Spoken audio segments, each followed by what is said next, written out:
thanks for that introduction. And just to further record, I've been 32 years at Wits, so I exceed you and your brother.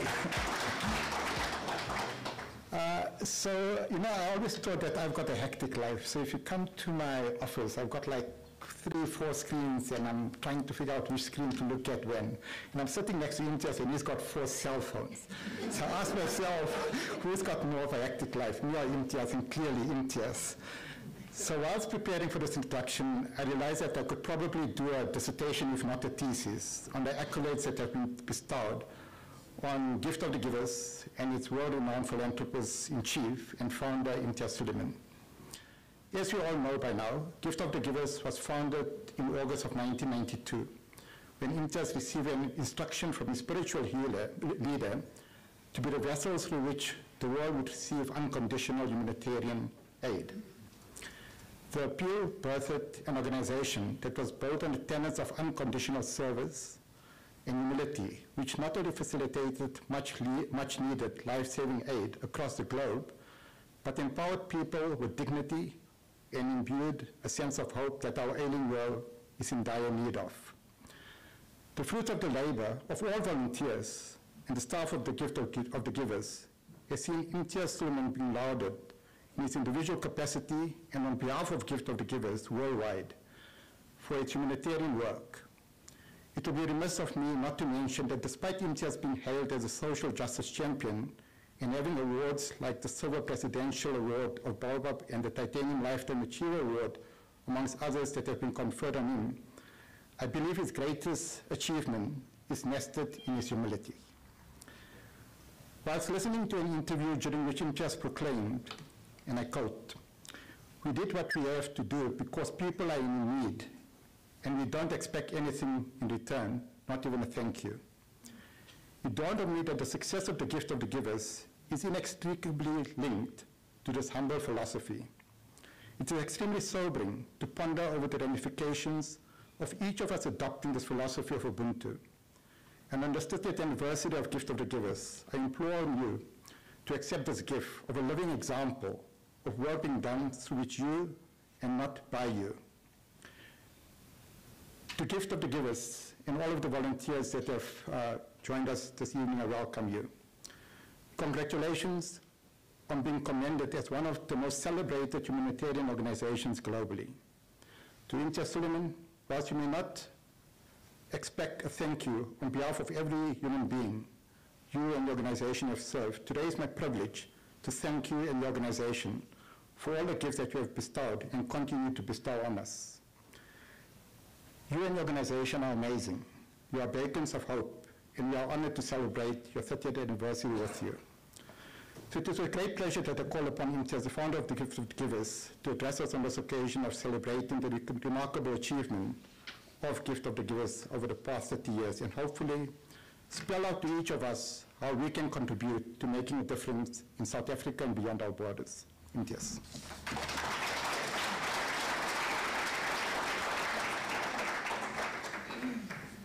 Thank you, Professor Badi, for that introduction, and congratulations on your 100 years also. And congratulations on everything that the university has been doing during COVID and other times. A special thank you to all the Gift of the Givers volunteers. You guys have been waiting for a party for a long time. And thank you very much for being so generous to co-host at an academic institution and one of the greatest ones in the world. We really appreciate being here. With Kasim and Ayakub, all my team members either were in their class or came to their practices. So collectively, I think there are about 400 people in their classes all the time. We have to go back to the roots. And the roots of Gift of the Givers is very, very spiritual. With missions, you all know you've been on missions. But the roots is what makes us different from everybody else. Gift of the Givers is not my organization. I didn't get up one morning and said, let's form an organization, give it a name, get some founding members, write a constitution, and say we're going to do 1, 2, 3, 4, and 5. It never happened like that. The spirituality of the organization actually started in 1985. Whilst I was in King Edward Hospital doing internship, I wanted to specialize in internal medicine. Can you come in? There were not enough posts to go study further. So I had no choice but to go into private practice, which I did and moved to Johannesburg in 1986. But as an aside, as a spiritual lesson to all of us. In life, when things don't work out, we don't break our head, we don't cry, we look at it sometimes as some merit in why it doesn't work out. And from a religious point of view, we never pray for what we want. We pray for what is good for us, because what you want may not necessarily be good for you. So January 86, I learned that in Marisburg. The week that I'm there, an Afrikaner guy from Pretoria comes to Marisburg also to teach French at the University of KwaZulu-Natal. My neighbor comes and talks to me, he's a butcher, and he says, I've got this guy, he bought meat from me, but he needs a doctor. So we meet, I speak to Mullah, and we talk about things. One day he tells me the story. He said, I was walking the streets of New York. I was feeling very dejected and I was feeling very down. And spirituality plays an important part in lifting the mood. And he said, in the distance, I saw a big-sized man, a Turkish man. And my heart told me, follow him.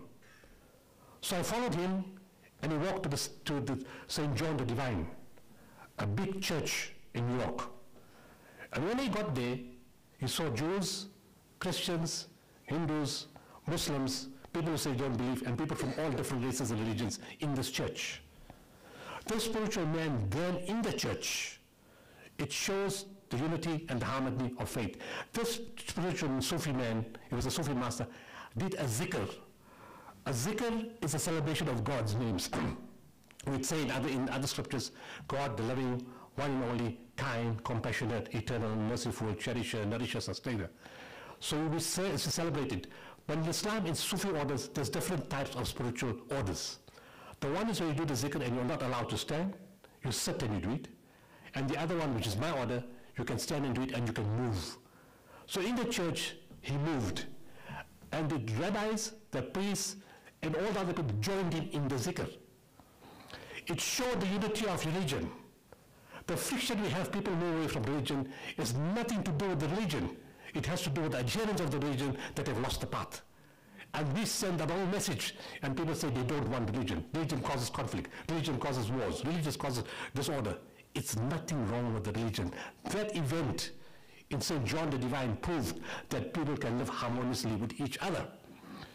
And then he said he spoke to the teacher, and then eventually, that same year in 1985, the teacher passed on. But at the same time that he was there, the new teacher who takes over in the spiritual law was also there in New York. And he met him. And he tells me, one day after lots of months of keep treating him, he did it in pieces, he didn't do everything one time. And he tells me, now you need to see the teacher in Istanbul in Turkey. So I told him, Miller, it's 1986. I still haven't seen Cape Town. When am I going to see Istanbul and Turkey? He said something very profound. He said, what God wills happens. There's a time and a place. And that time and a place was 1991. It's a long story. It was part of going to Bangladesh, pre-gift of the US, taking aid to the cyclone victims on SAS Drakensberg, and in the process, I had to stop in Turkey to drop off trucks to go to Kurdistan in the north. The Turkish Red Crescent was going to do that. So when we got there to Turkey, my wife and I were together. Nobody could speak English that time in 91, and we just said hotel. So the guy takes us to the hotel, any hotel. We got off, we were feeling ill, we had just come from Bangladesh and Pakistan. That evening, we now had to go meet the religious teacher, the first lieutenant, who was from America, who speaks English. And he said, you're going to meet him every August, they come from America into Turkey. They're Turks, but they live in America. So he said, you need to go to his house. So we got a piece of paper, we showed the taxi driver, and we showed the hotel people. They tell us boat. Now what the hell does that mean? So, and then we figured it out, he was talking about the Bosphorus. So we go to the Bosphorus, he takes us there, but it's 3 different boats. We said, he says, that one. So we jump in the boat, we go to the other side. As we come to the other side, the taxis are passing. Nobody's stopping. We see a man standing with his hands folded, his legs, feet crossed, and he's standing by his taxi. But whoever goes to him, he tells them no. He doesn't take the people. So I tell my wife, this is not working, let's go speak to that guy. She said, he's saying no to everybody. I said, no, I'm trying, let's just go. And that's how what gift to begin with is, we try everything. So I go to the guy, he looks at me, he looks at the paper, he says, get in. He drives. Istanbul is a city of 15 million people. Turkey is in the Middle East, in Europe, and in Asia. There were no cell phones at that time, no GPS. The guy doesn't stop anywhere. In the old days, we ask the taxi driver, stop at the garage, ask somebody on the road, and you get directions. He drives straight to the door of that house that I'm supposed to go to, and he's never been there before. We go in, spiritual teacher greets us, and he says, go to the spiritual place. This guy takes us, another guy takes us to the spiritual place. We come inside, we see exactly what he told me he saw in New York in St. John the Divine. People of different religion in a Muslim Sufi place. Americans, Russians, Jews, Christians, Muslims, Hindus, Tamils, people from South America, from Canada, Australia, Sweden, Switzerland, New Zealand, everywhere. What struck me, somebody explaining you something is very different when you see it yourself. There was no discord. This was just a few months post-Gulf War. And in Gulf War, the language was Samuel Huntington and the clash of civilizations. There was no clash of civilization here. There was unity of mankind. And the spiritual teacher saw the shock on my face. This is something I'm not used to. His first question to me, he didn't say, where do you come from? How was your journey? Did somebody take you around? Did you eat? That's what people tell you when you go as a guest to somebody's place. His first question to me was, what do you see? He read my soul. The spirituality came out strong. I said, I'm confused. I see people from different countries and different religions, which we as Muslims have at wars with them all over the world. You see, he said, my son, you see right. But remember this, mankind is one single nation. The God of all mankind is one. We just call him by different names. Any imam, sheikh, priest, rabbi or pandit, if he preaches violence, extremism, terrorism, discord, confrontation, is not a man of God, don't follow him. Anyone who preaches love, kindness, compassion, and mercy is a man of God, follow him. Stereotypes broke that very moment. Afrikaner, Christian, white, apartheid, left. You don't judge people on the basis of their religion, their color, because everybody is not bad. Everybody does not practice bad ways. You work on a person on the basis of the humanity. We bleed the same blood. We have the same pain, the same hunger, the same needs, and you look at people in that way. You don't judge anybody. That's not your business. You judge yourself only. And that moment, the stereotypes died. I felt the calmness. I said, I need to come back to this place. I went for pilgrimage in 92, May 92, and August 6th, 1992, exactly 30 years on Saturday, I landed up in Turkey. They had a zikr again at 10 o'clock on Thursday night. And for those who are not Muslim, Thursday is very important to Muslim because our Friday starts at sunset the day before. We follow the lunar calendar. So it was a Thursday night, very important to us, which is Friday actually. And they do the zikr at 10 p.m. without anybody understanding it. They haven't seen this before. People have been there all the time. The teacher makes eye contact with me and he looks heavenwards at the same time. I'm in fluent Turkish, and I don't speak a word of Turkish. I understood every word that he said in Turkish. He said, my son, I'm not asking you. I'm instructing you to form an organization. The name in Arabic will be Waqful Waqifin. Translated, it means gift of the givers. You will serve all people, of all races, all religions, all colors, all classes, all cultures, of any geographical location and of any political affiliation, but you will serve them unconditionally. You will expect nothing in return, not even a thank you. In fact, in what you're going to be doing for the rest of your life, expect to get a kick up your back. If you don't get a kick up your back, regard that as a bonus. Serve people with love, kindness, compassion, and mercy. And remember, the dignity of man is foremost. So if someone is down in the ground, don't push them down further. Hold them, elevate them. Wipe the tear of a grieving child. Caress the head of an orphan. Say words of good counsel to a widow. These things are free. They don't cost anything. Clothe the naked, feed the hungry, and provide water to the thirsty. And in everything that you do, be the best at what you do. Applies to all of us. But not because of ego. Ego in the medical field is common. Ego in the political field is common. Ego in business is common. He said ego is destructive. It destroys societies, it destroys nations, not because of ego, but because you're dealing with human life, human emotion, human dignity, and human suffering.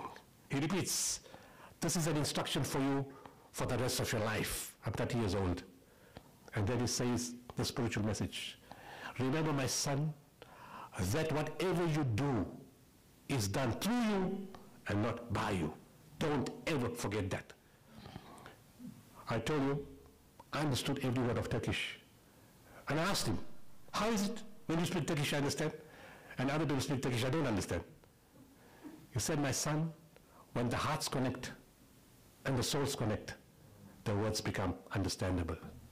I said, now we've got a matter to discuss here. I'm a doctor in private practice. I have 3 surgeries at a place called Containerized in South Africa. What exactly am I supposed to do? Is this after hours?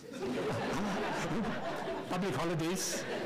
Long weekends? What exactly am I supposed to do? He tells you one line, you will know.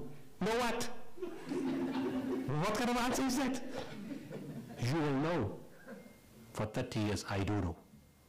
What to do, how to do, when to do, what to touch. The teams have seen it. Exactly what to do, when to do, how to do. It just comes to you. Everything is put in place for you, in front of you. It's something very, very special. You don't forget this, it happens. The moment I walked out of that place, the same night it happened. Inspiration came, respond to the civil war in Bosnia. In the same month, I took in 32 containers into a war zone.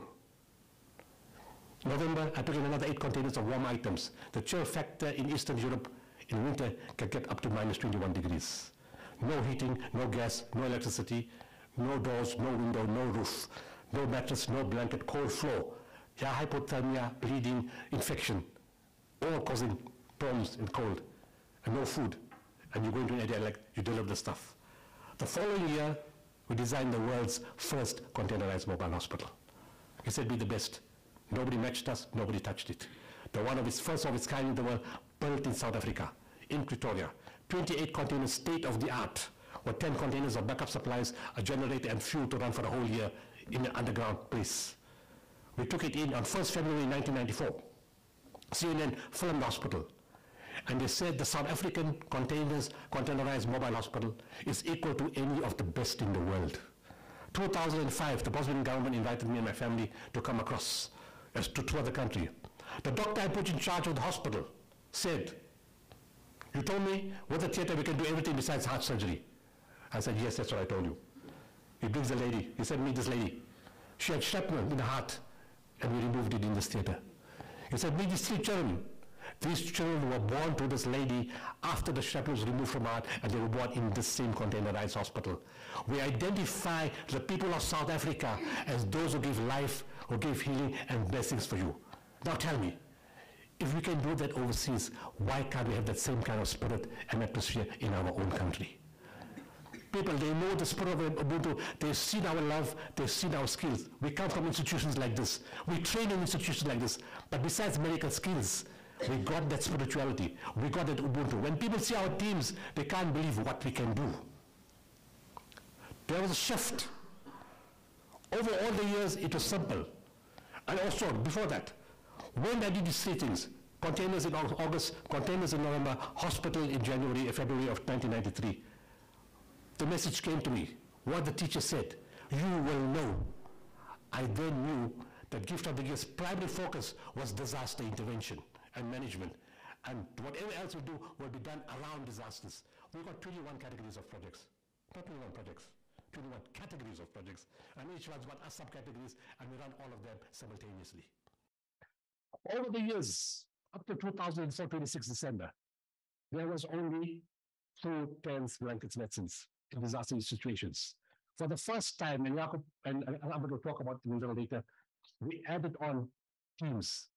I'll just give you some of the details, but in 26 December, we went to a place called Khartoum. The tsunami struck 13 countries. Thailand and Indonesia, the Western countries went in. India said we don't need any help. Myanmar had a small degree of disaster. Sri Lanka, the President Chandrika Kumaratunga came on world internet media and said, we don't know what to do. My people of the organization, not medical, just ordinary people who were in Dubai, I rerouted them into Sri Lanka. We were the first team in the world that got into Sri Lanka. In 48 hours, we were the first team in the world that met the president. And we were the first team in the world within 5 days delivered 7 million rand worth of aid. We partnered the Sri Lankan corporates. We flew planes and vaccines from India, to Dubai, and from Colombo over the broken bridges. We're the first team in the world that was given land by the government for housing, and we're the first team in the world that did housing inside Sri Lanka. At the same time, we had this place called Hafun on the northeast of Somalia. If Africans don't respond to Africa, don't expect everybody else to do that for you. Stop having an approach that we need somebody else to do it for us. We have the skill. We can do it ourselves, and we send the teams in, primary healthcare team. I'm not going to go into the logistics, it's too much. 8 months later, we went into Niger. We delivered stuff for famine. I have to increase the spring story because in case somebody forgets. When we deal with Niger, famine, we had primary healthcare teams. Jenny was with Jenny. Yes. And Erika was with too, with media. I'm sorry, Professor. You see, it takes 7 years to train the people to do medicine. We trained the journalists in 20 minutes. We were running out of medical guys to train. So we trained as journalists on how to deal because the conditions were all the same. And they would say, yes, 1 time or 3 times a day, 5 meals twice a day, or squash water, it's mess. And 20 minutes, we got them. We have to cut them. We save some money, you can down with it. In disasters, you have to adapt. With the credit of the journalists, they put the microphone down, they put the TV camera down, they put the bed down, because saving lives became more important. We only had 7 guys, and we couldn't cope. We made an announcement, and all the hundreds of people came outside the clinic. 2 strange things happened. Number one, no adult males really came. The adult mothers came, didn't really ask for assistance. Not many teenagers came. And mothers that came back brought mostly small children. And we couldn't understand this because it's famine, there's a medical team from outside, what do you do? Then we realized you have to triage. So we walked to the queues, we pointed to the child looked okay, we did this, do this. The mother walked out and they smiled. They gave a big smile and they walked out. So we tried, let's try it again. And all the teams started doing that. And then eventually the patients got on, the parents got on. They pointed to the child, they said this, they smiled and they walked out. They couldn't understand what that was going on here. That evening when we sit, when I take my teams, we have supper together. We do from the media, my teams, if the guys from Berko or President's office travel with us, they all sit together. And everybody has to give information. And media like to big things. You must use them to get information. So, in any case, Tulasizwe Sibolane, he was with SABC radio at that time. He comes and says, Dr. Suleiman, I went to the villages, 3 to 5 people, children were dying at day in a place called Kilaberi. I said, stop. I understand what happened. The people of Niger made the supreme sacrifice. They didn't come for a treatment for all the big adults because they knew our resources were limited. So they sacrificed themselves so you could save that child that was sick. And other people walked out, not wondering when the next doctor team is going to come.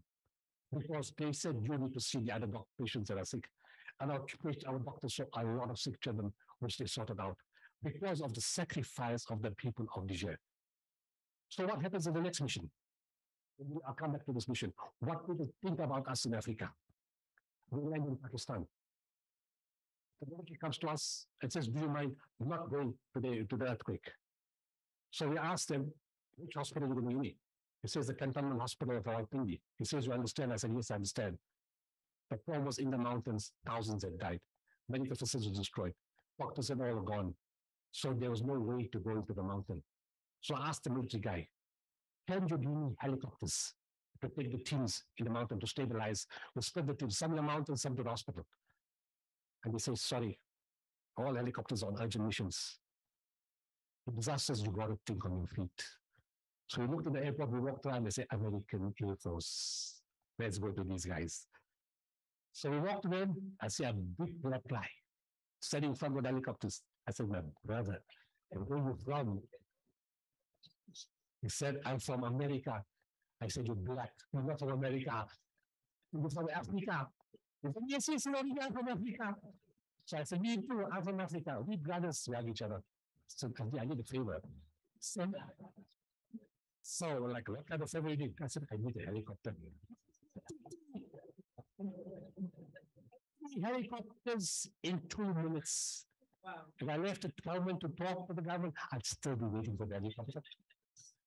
So the guys go to the mountain and we walk into the cantonment hospital about the stench of gangrene, the stench of death, no iron lines, nothing.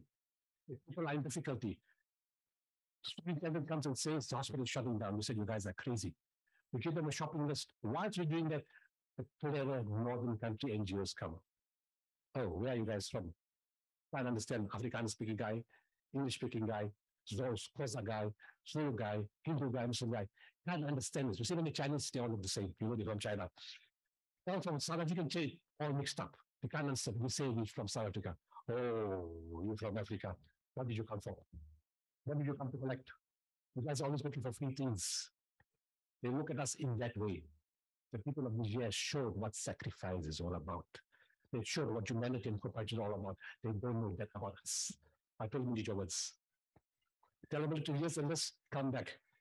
Within 24 hours, our team converted the hospital that was shutting down into a 400-bed emergency hospital. And our teams worked day and night doing 75 operations a day, for which the Pakistan president gave us a presidential award in 2006. Something else happened in that year. There's a lady from Pretoria University. Her name is Karina Extian. She calls and she says, I want to give service to the people of Pakistan. I'm a spinal nerve specialist. Afrikaner, white, Christian. I'm saying it deliberately because we need to break this race mentality in our country. And she says, I want to go to Pakistan. So I tell her, Karina, when would you? She spoke to Jacob, I think. When would you want to go to Pakistan? She says, Christmas. I said, you can't be feeling well. Christian lady, Afrikaner, this Christmas time, you want to go to Pakistan to a Muslim country in Christmas? She said, I got only any other time. So I said, okay, go. We make the arrangements. She makes people walk. She gives a child home to South Africa to have a child. But she gives them incredible service. The military cries, the doctors cry, the nurses cry, the patients cry, the family cries. One person from South Africa would change the heart of another religion and other people just from pure service. That's the language of the heart the spiritual teacher was talking about. Then came, what's missing? Ahmed came in and said, Ahmed was on that mission. And we said, we need search and rescue teams. Search and rescue is first, medical is second. And we then put together a search and rescue team. In 2010, 12 January 2010, the earthquake hits Haiti. 40 seconds, 250,000 people wiped away. We put the teams together, Ahmed organizes it, and now they are about to fly out. So we go to the French consul in Johannesburg, Beto arranges it, and without people being there, quickly we get the visas in 10 minutes, Schengen visa. What is good? We got it for free. You know, we Indians, we like to eat things. So we give Air France the business. And I tell Air France, will you get my team to Port-au-Prince? They said, yes. I said, no, you won't. They said, yes, you will. I said, no, you won't. So I said, give that to me in writing. If you a guarantee in writing, which airline is a guarantee in writing? I knew the airport is going to close. So Ahmed and the team go happily, the police come and send the airport, they jump in the plane, they're flying. In the meantime, I said, this is not going to be plan B. So I phoned the Catholic Society of Johannesburg. And the guy answers the phone. I said, oh, I don't know, I need the Pope. So the guy can't speak for a couple of seconds. Why does everything I need the Pope?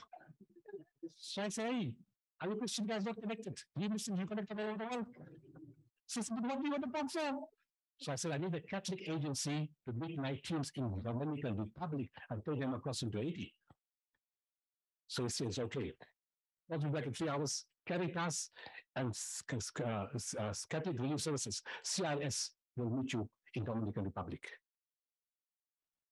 I'm at the team then. I'm waiting for the phone call. We got a problem. I said, I know, Port-au-Prince is closed. Your flight is in 2 hours. You're flying to Dominican Republic. Here's the contact. We get to Dominican Republic. I'm looking to some of the final details. And we can focus on one mission. Gets there. Go out, South African team, welcome. Accommodation, food, party, transport, bottled water, visas, they take them across. And Ahmed and his team make world history on 20 January 2010. Ahmed, I'll leave that to you. You can speak about what happened on 20 January 2010. Fast forward. I don't take up too much of your time, but just to finish off something. We had primary healthcare, then we had trauma, we had post-op rehab, we brought in trauma counselors, we brought in search and rescue, we brought in dogs, and we did something else. We have the most modern equipment for medical intervention and for search and rescue. In Somalia, in 3 hours, our team set up an entire hospital, including ICU and theater, in 3 hours, including oxygen and everything else. We do tents, blankets, and medicines. We do food, we do hospital upbuilding, medical support, medical equipment, agriculture, and in spaces of system negotiations. We're the only team in the world that do all of the above. Everybody else to some or some parts of it. We're the only guys in the world that do all of the above and above, and we can do it simultaneously. It gives credit to the institutions where we come from. Our parents who paid for our studies, those companies who gave bursaries, your own effort that you put in, the lecturers and the professor, and the other professors who taught us, and the spirit that we learned from our religions and our society to go back and make a difference. Or I'd say something else about, I don't want to spoil Ahmed's story. So all these things were done. But by 2000, after we went to Nepal, and we went to, I'll tell you one more story in Nepal. When we went across, at that time that I was not going yet, because I told Ahmed, and then now you guys go, Ahmed, just tell them about the shark in Philippines. I told them, get quickly. Oh, I don't know what we did. I'll explain to you. In any case, so we get to Nepal, and the guys say, your search and rescue teams can go anywhere. The medical teams cannot work in a government institution. So our mission is dead even before it starts. And Ahmed and them went on their own. Because it's now to give the lighties, the young guys, the opportunity to lead the missions without me. But I'm not going to live forever. So, and already the guys are leading the missions without me. We're passing the skills on, and they know the system. So the Nepalese government says, you got a problem. You guys can't. So our guys now use their head. They said, you see, we got South African doctors who travel in Nepal, and we brought them, they trained in Nepal, so they came, they got like part of your country.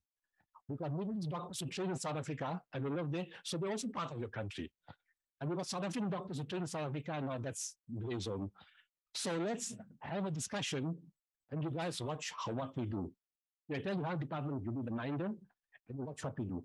If we decide, we stay in the hospitals. If we don't decide, we leave. So the guys watch. And after a while, we said, the South African team can work any hospital in Nepal because of the skill. Credit to our teams, and we're the only team in the world that is allowed that. And they said one more thing, please take our doctors home and train them in South Africa. So 2016, I killed all international marketing because you guys, media, KNCA, SABC, PL, Network 24, like sensational stories. So we killed the media and said, no, we won't kill the missions, we'll just kill the media. I want South Africans to focus on what is local. So June 2017, the fire comes in Maizna. We send in 2 ladies, project managers. ShopRite give us the whole car park. These 2 ladies supervised the packing of 20,000 food hampers, blanket distribution, hygiene packs, and distribute to the different areas. Jacob and the teams come, I think you were too, isn't it? The medical teams go. I tell you also with for gynecology team. The specialist teams come, the medical teams come, advanced life support ambulance come, advanced life support paramedics come. We will be able to have the firefighters. We support the firefighters twice a day with water and energy biscuits, every 1,200 of them. And the teams come to give medical help. They deliver, I think one of you deliver the babies, isn't it? And then the patients from Naizna to the other hospitals. While doing that, when people say, you know, you're taking care of the people, but what about the cat and the dog? So I said, what about the cat and the dog? They said, yeah, I already don't have pet food. So we arrange a container of pet food. Then somebody comes and says, see, there's a drought here. Now, what about the cattle, the sheep, the dog, I mean, the horse, and the pig? We need fodder for them. I said, anything else? Yeah, the elephant in the elephant park. And the wild, the animal in the wild. So I said, oh, this is becoming a little complicated. So we get the stuff and we give all of them the stuff. We provide it for all those animals. Then I walk into the checkers for car park, and a guy called Grant walks in. He says, you know, I just come, but I didn't get sugar. So I said, Andy, did the man not get sugar? Yes, doctor. The sugar got finished, but it's coming just now. So I said, Grant, the sugar is coming just now. It's not for me. Then what's it for? It's for the bees. I really thought the guy had too much. I said, bees take sugar. I will get honey from them, but then they eat sugar for us. So I said, oh, just eating sugar for the bees. I don't know what that is talking about. I go in to India. I said, no, we never leave a story incomplete. We've got to follow it through. So I said, Raj, you better come back tomorrow morning to come explain the story to me. So he comes with two other people. He tells me an incredible story. He said, you see, the fire is very big because there's a drought here. So the plants that the bees feed on, dead. So the bees didn't have much plant to feed on. When the fire came, it wiped out 300 beehives. Each beehive has 75,000 to 80,000 bees. We lost 22 million bees.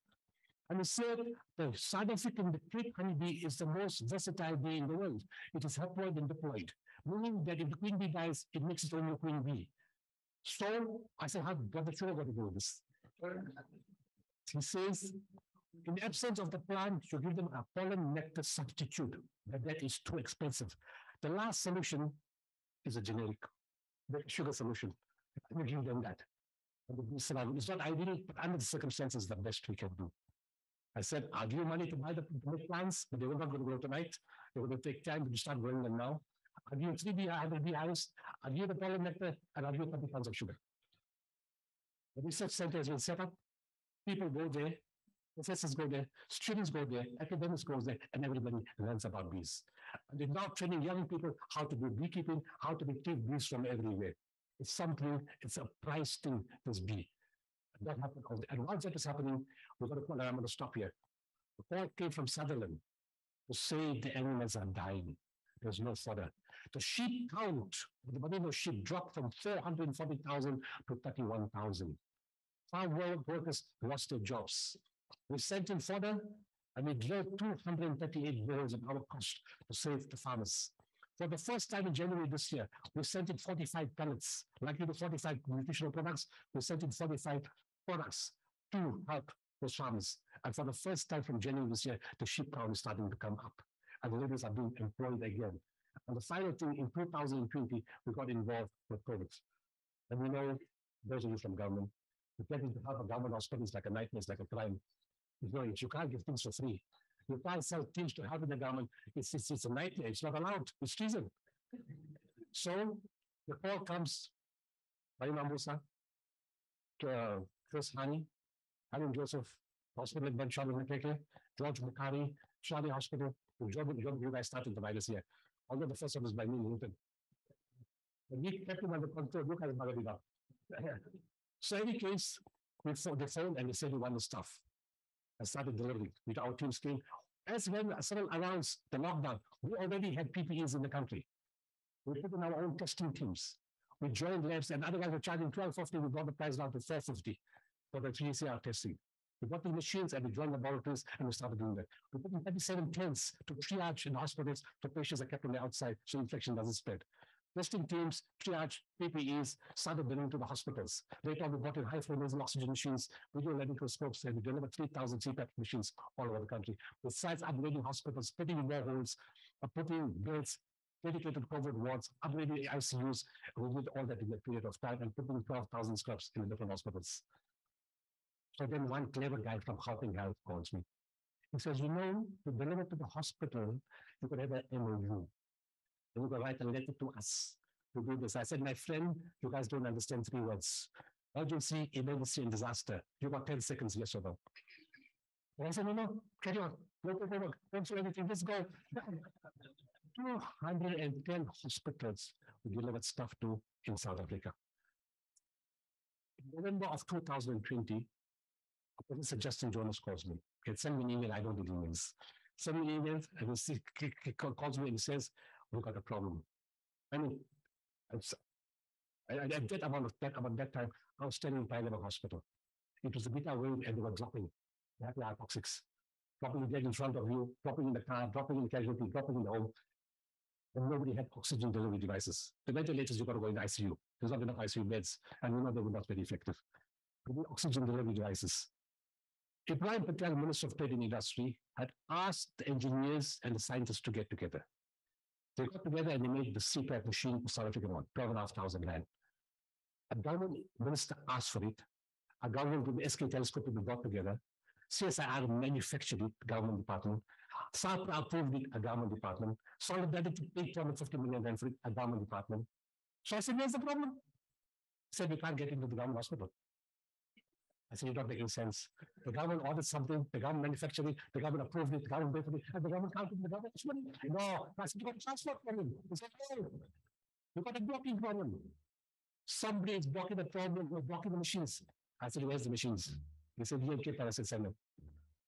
I got the guy said, put the machine on, don't ask for this permission. Just put it on.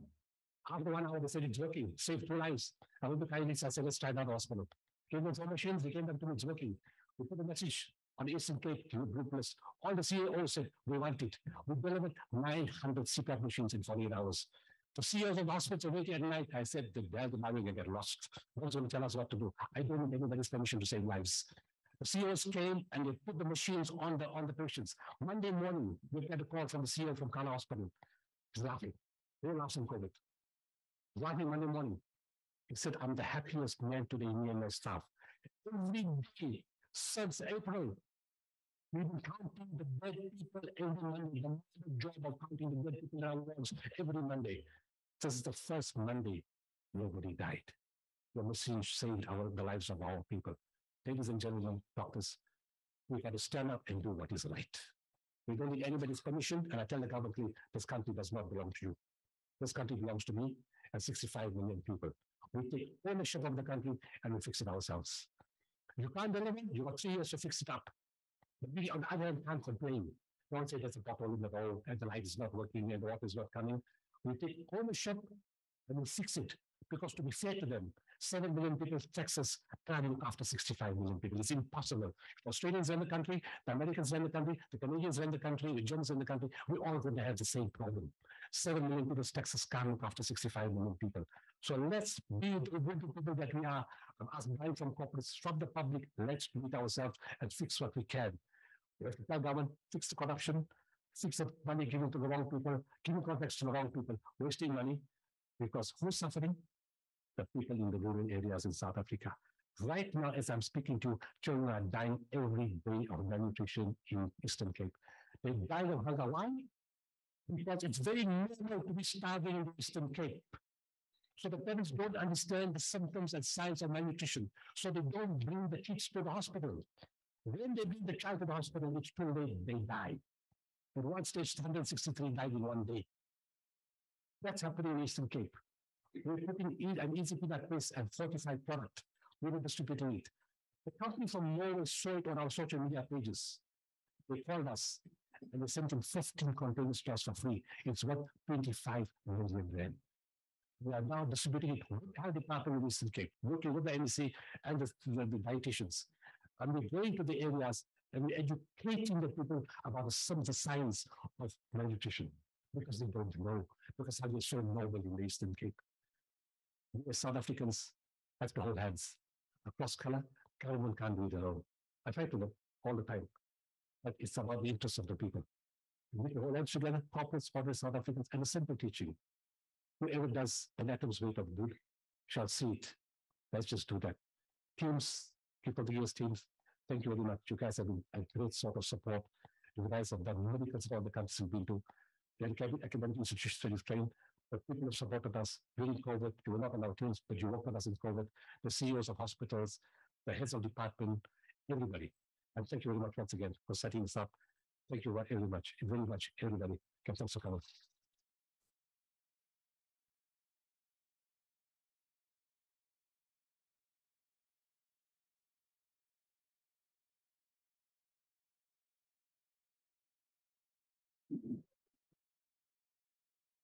I think as many times as I've heard Imtiaz speak, he always seems to touch something new in your heart, inspire you, your hair stands on end. I mean, an amazing speaker, an amazing story.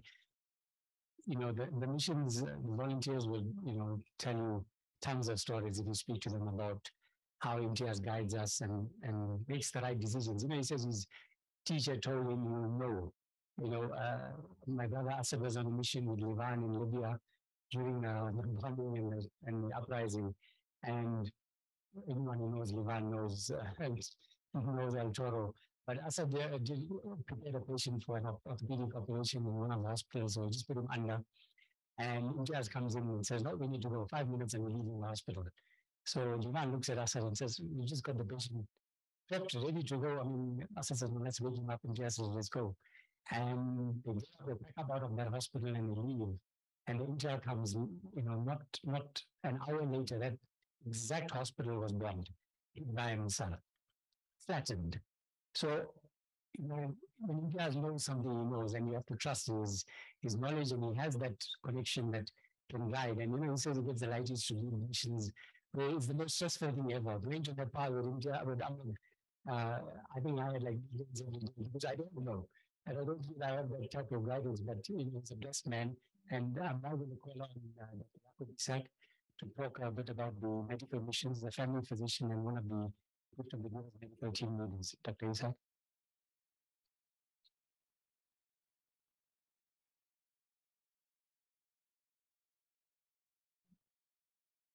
In the name of God, beneficent and merciful. Universal salutations. All his messages. Yes, Professor Shabir Madi, Intia's friends and colleagues. Qasim has given me 5 minutes to talk about medical missions over 30 years. Qasim is very, very kind and has always been so kind. My best friend. In 1991, I met Intia's at a meeting where we were discussing a mission in Mozambique, and we had to raise some funds. So he prepared a speech to be given at different mosques on one Friday across the country, and we raised $1 million in half an hour. It was at that time I realized that forget about the medical missions, but this is a man on a mission. It was an incredible thing. So it was no surprise that a year later, that he met his chef, and he was chosen and mandated to form Waqful Waqifin, Gift of the Givers. A colossal task, and has he not delivered? 1993, he commissioned the first mobile hospital containerized in the world, and you've heard about that. So it was only a matter of time before the human component was going to be added to those medical missions. In 2001, a small team went to Afghanistan over a period of 3 months. Gift of the Givers was not physically involved, but we funded that post 9/11 mission. So the seeds for medical missions were being planted slowly. And then in 2003, another small medical team, including Intia's, delivered medical equipment and supplies in Iraq, and then came Niger. A cargo plane landed in Niamey, the capital of Niger, full of medicines, pediatricians, media, dietitians, and GPs. The first obstacle was that the political elite at the time and the authorities denied that there was a job. Just? And here we see Imtiaz in action. As he said, he knows. He refused to accept any barrier. He made sure that with his diplomacy and his forthrightness, he got us into the most remote of areas to serve a community that was in dire need, which we've heard the description of right now. And then comes 2005, where Pakistan earthquake took place. Different components and the scope of work is now increased. So the technical ability had to be increased. So we had specialists, subspecialties, trauma specialists, and plastic surgeons. But at the same time, you needed appropriate equipment and medical supplies for that. And Qasim has developed an essential medicine list that is specific to Gift of the Givers.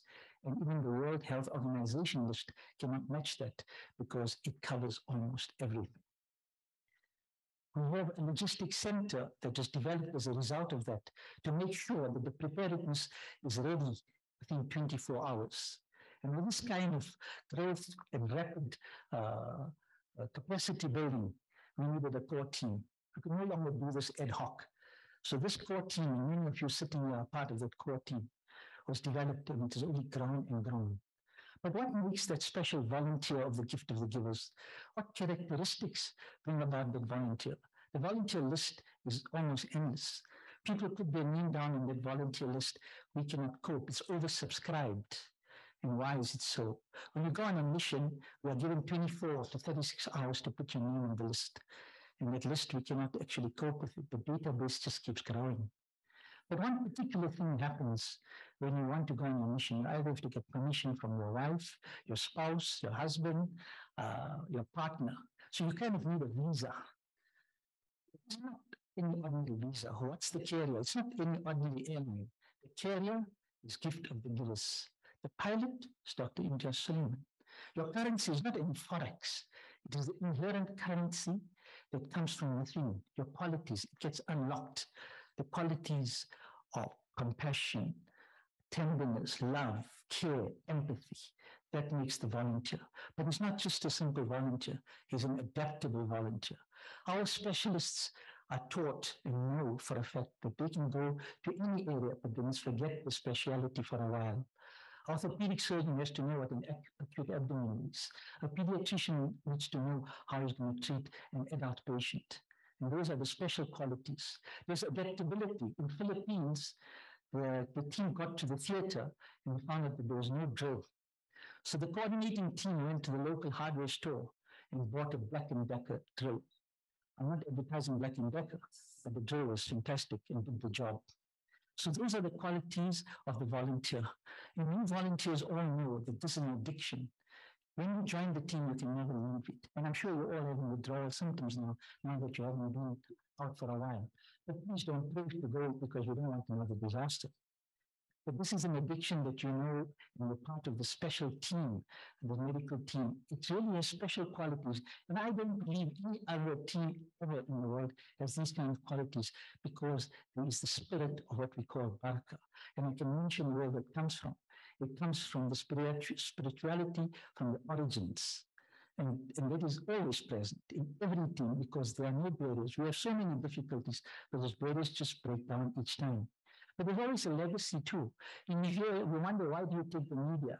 It's not to show off, because the authorities are denying that there was a disaster, but the media then exposed this disaster, and then foreign aid came in, World Health Program came in, World Food Program came in. So while we go for 10 days or 12 days, there's an ongoing legacy. In Syria, we went through amazing difficulties in Imtiaz. I don't know how he did it. We got into a war zone we were not allowed to go. He buys a government building that belongs to the opposition and converts it to a hospital. And now there's 3 hospitals there. It's an ongoing legacy, an ongoing work. So sometimes you have partnerships which you leave behind, and sometimes there's work that's continuing forever, and that's for about 12 years now. So that is what this gift of the givers medical missions are about. And as you volunteers will say, I know that there's really a sweetness in giving. And that giving is really the gift. Thank you, Imtiaz. Jazakumullah khair.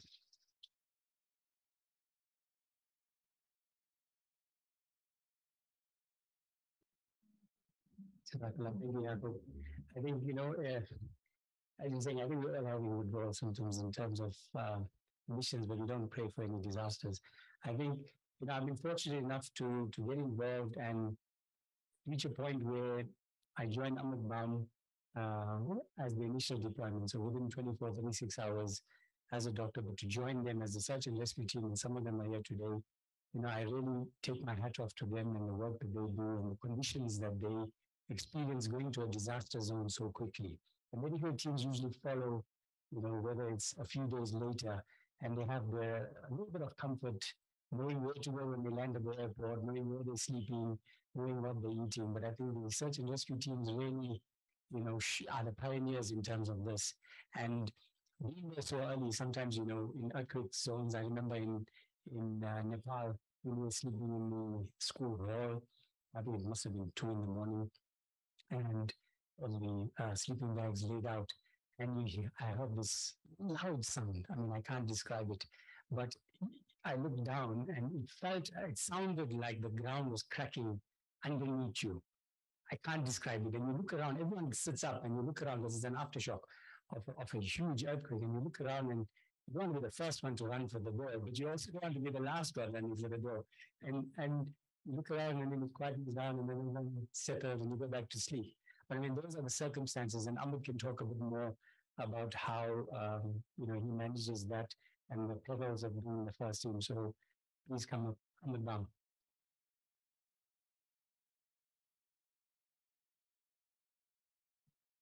You have to just leave the mic there. Evening. Thank you for having us, and thanks to Wits Public School as well. It's difficult to come on after two legends have spoken, or three legends rather. But thanks for having me and giving me the opportunity to give a bit some insight into Gift of the Givers on the search and rescue side. Like Jakub has indicated, it takes a special type of volunteer to come on these missions as well. But to touch on our search and rescue team, we have also endless volunteers that want to be part of our team. Our volunteers come mostly from the public sector, and given the times, they know that, they leave back their families, they come on these international missions, they don't know where they're going. But that's the spirit of South Africans. We've traveled all around the world. And when we, like Imtiaz has mentioned, Jacob has mentioned, we are a unique nation. And we only see this when we deploy it all around the world. Because like Imtiaz has mentioned, I'll touch a little bit on Haiti as well. Arriving in Haiti, when people looked at us, like they look at you and they'll see one short Indian guy here, two big Afrikaners, one Zulu guy, one colored guy, and they'll say, "Where are you guys coming from?" And we'll say, "South Africa." They say, "No, but you're not black." I say, that's the thing. You don't know South Africa. You don't know the Ubuntu. You don't know the team that comes and the spirit we have in South Africa.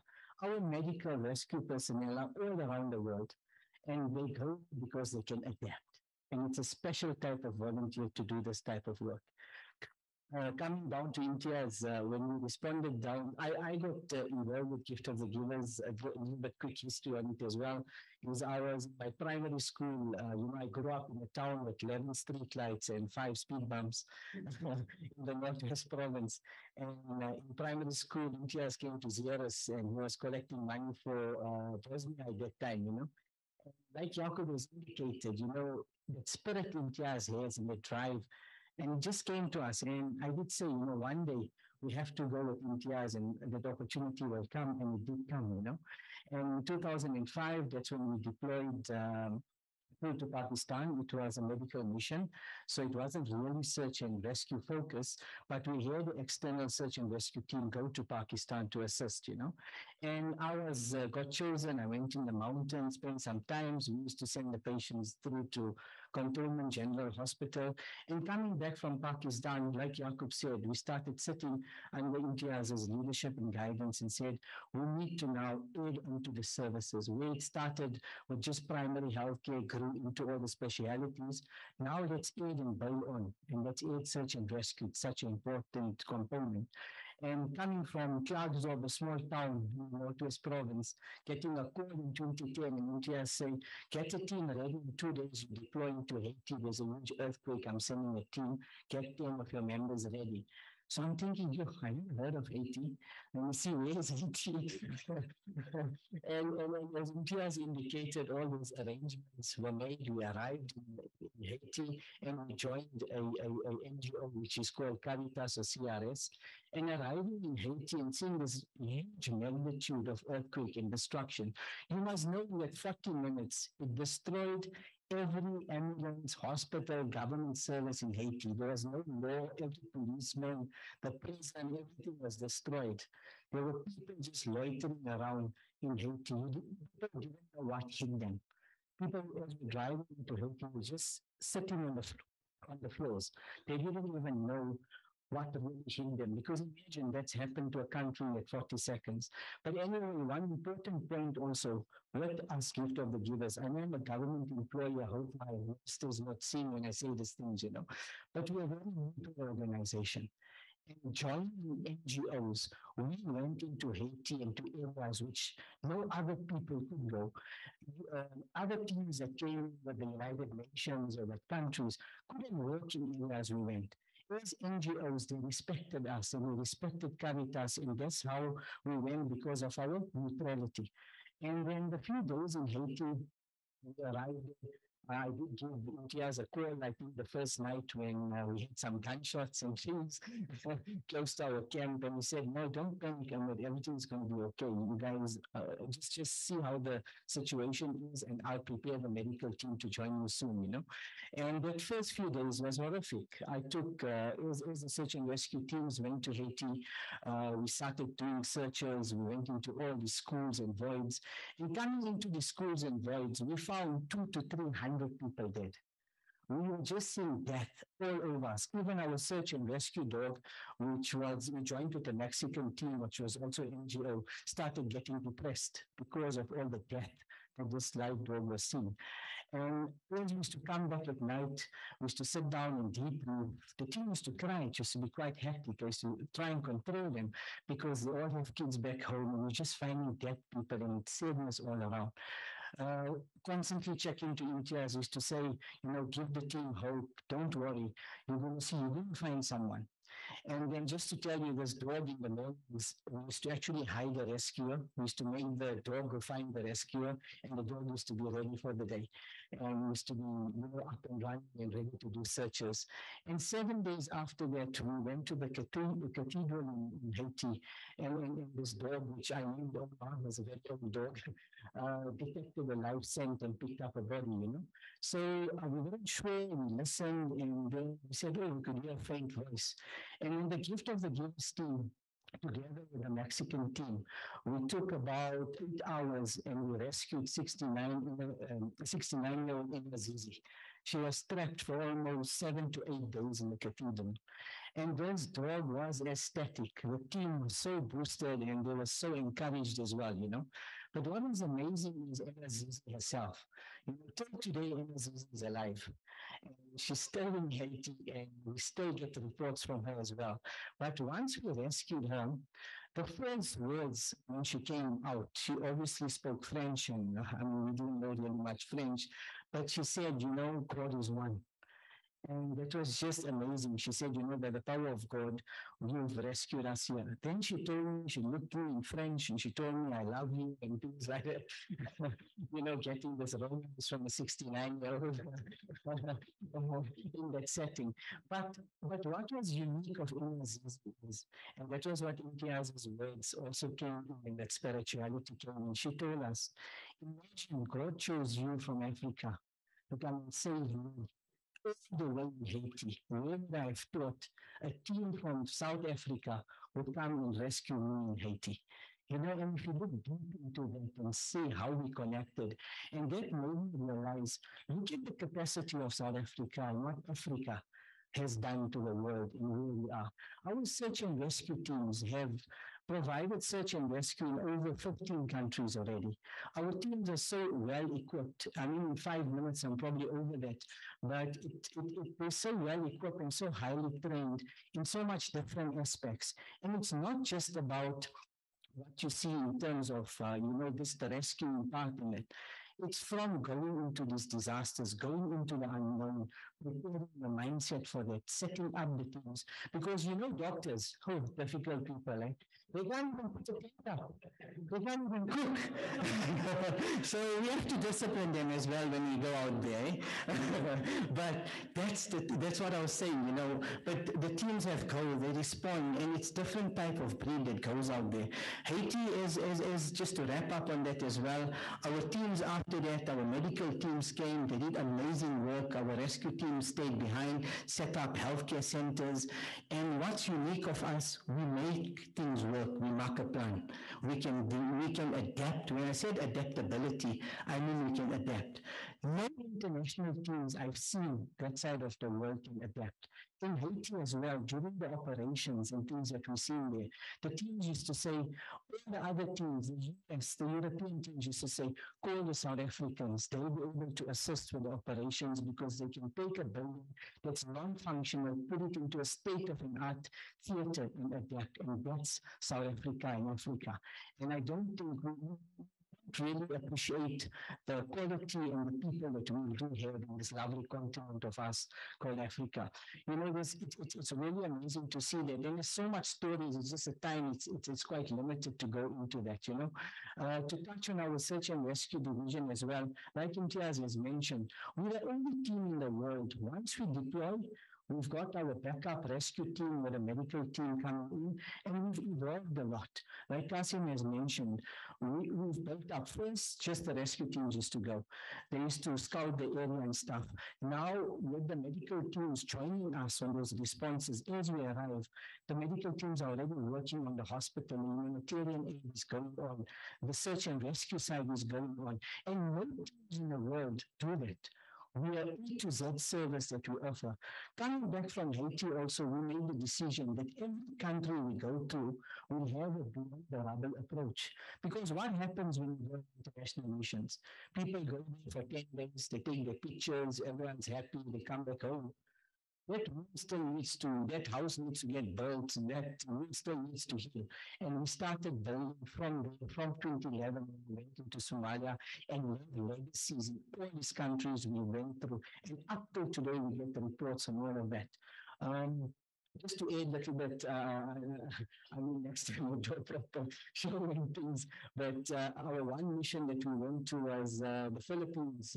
Was also a mission that we responded. It was Typhoon Haiyan that happened in the Philippines. We responded with a medical team. And also our medical teams are not in South Africa. We've got people that are from Denmark. We've got people in Canada. And we all meet together and deploy together that want to come and work with Gift of the Givers.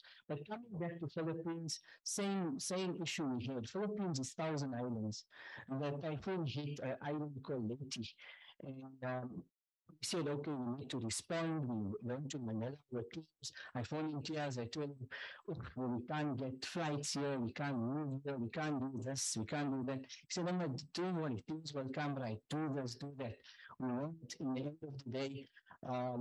The one met one guy, told me, look, I got boats. I can take you across there and we'll be good. So I had a 17-man rescue team that went. I gave him just a call and he says, what's your feeling? Don't know what it is, will be okay. Just make a prayer and get your feeling and go with it. And that's how he's groomed us and guided us, and he's still guiding us.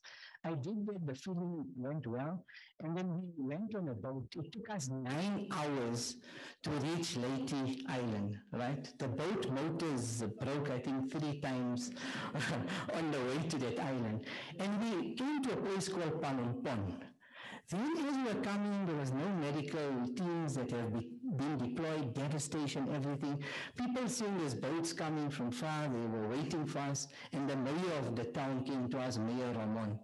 He looked at us and he said, where are you from? I said, no, we're the South African Search and Rescue Team. We're coming here to assist. He says, you come with these boats from the main island to here. So I said, yeah. He said, do you know this ocean? No one has ever done this before. This is the most shark-infested oceans in the world. And you guys arrived here. But as we came, like I said, the guidance is there. The spirituality is there, and the belief is there. And as we came there, I mean, the interventions we did in Palempon were phenomenal.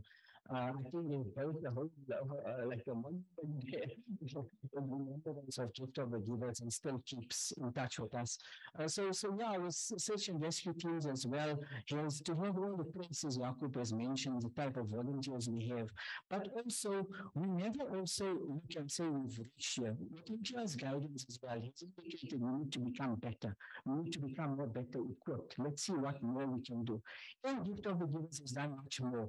Our other response was a milestone for us where I don't see any other team in the world, I'll end on this, have done this, is when Cyclone Idai hit Mozambique. I know we all have seen what Cyclone Idai done to Mozambique, Zimbabwe, Malawi. It was the first time in Gift of the Givers history we deployed 3 teams simultaneously to 3 countries. And what happened in Mozambique, the medical teams were also, they did come after, when a lot of search and rescue teams and partners that joined us. We really did a huge impact there, but we needed to get better with ourselves. In that response, we said, this floods, what do you need? Helicopters. I gave Imtiaz a call, he told me how much helicopters. So Imtiaz, the cost was, how much helicopters? We sent in two of our helicopters, but the South African military was there and worked with us. And during that cyclone Idai, we did a lot of interventions in terms of reaching many people in terms of humanitarian aid. And as I mentioned, it takes a certain type of person and volunteer to come. And in South Africa and Africa, we should be proud of who we are as volunteers and really appreciate who we are. And I mean, institutions like this and other institutions, that's where we come from. And it's just amazing how we all gel, we go multicultural, religion doesn't play a role, nothing. We're there to serve humanity. Thanks a lot from my side. I think there's just so much to go into, but that's just my little side from the search and rescue. Thank you so much.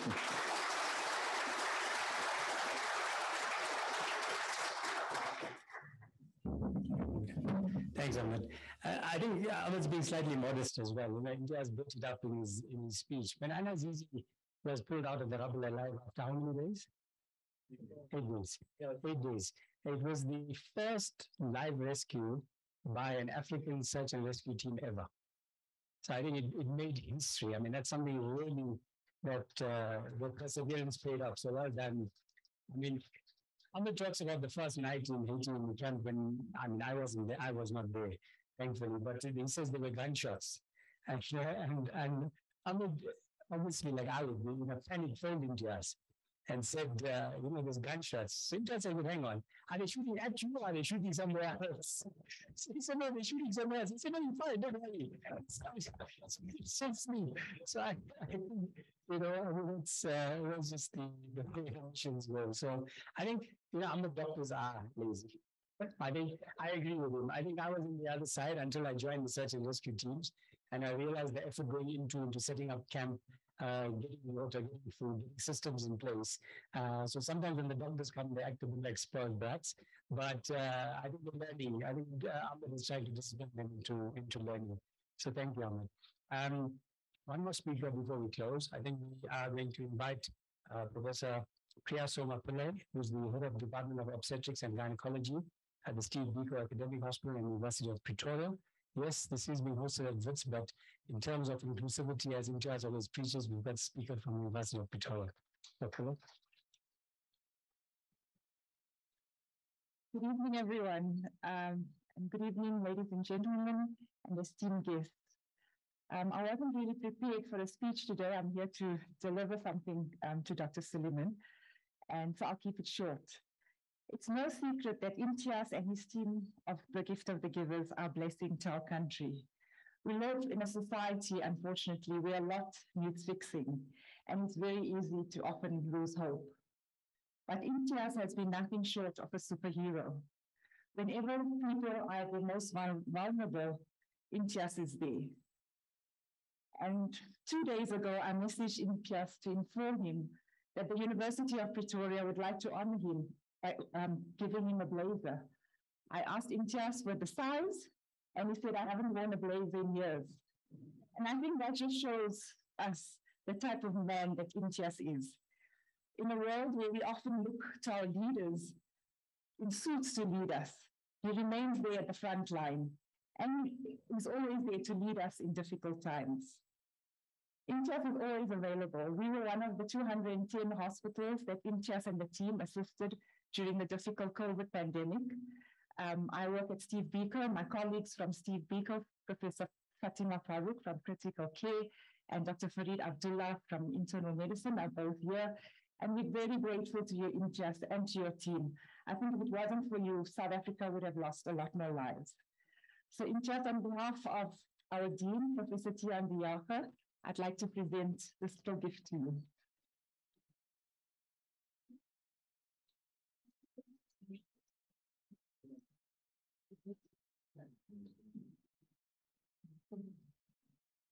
The next slide is away now. What are the size of problems? I don't know my size. I can tell you that size. I've got another, because I've got another size in the car. That's disaster, Mary.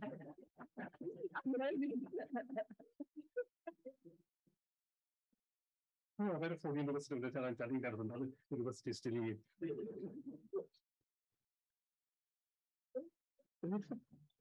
My arm's always long. Yeah. Nice, fine.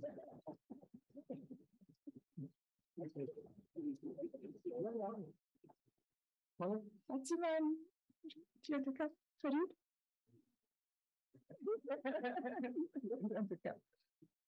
Thank you very much. Thank you. You can take one. Yeah.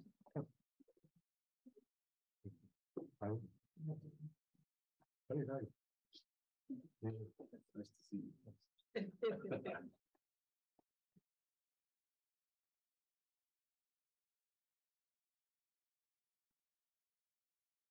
Thank you very much. Thank you. Thank you. Thank you very much.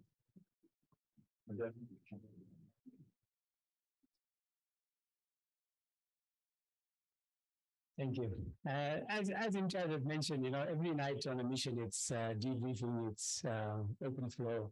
So in keeping with that spirit, I'd like to open the floor to the volunteers, to the media, anyone who wishes to say anything, any comments, any of the team members. Shafika, you're looking at me very shyly. It's open. I mean, it's just an opportunity. You don't have to take it, but we all know the value that we place on these missions. We all have it in our hearts. And each one of us have a unique perspective of what we experience, and we carry something special in our hearts towards India. So from everyone, we just want to say thank you as well. I think this is going to close the night's event. It's fitting of me to then thank everyone. I'd like to extend my sincerest thanks to Prof. Shireen Mahdi and Wits University for co-hosting this important event. I think his support staff, Antonia, Pranisha, everyone involved have been fantastic. Thank you for the lovely evening. To you, Imtiaz, I think thank you for following your spiritual teacher's guidance all that time ago and developing Gifted with Givers into the proudly South African icon that it has become. Thank you.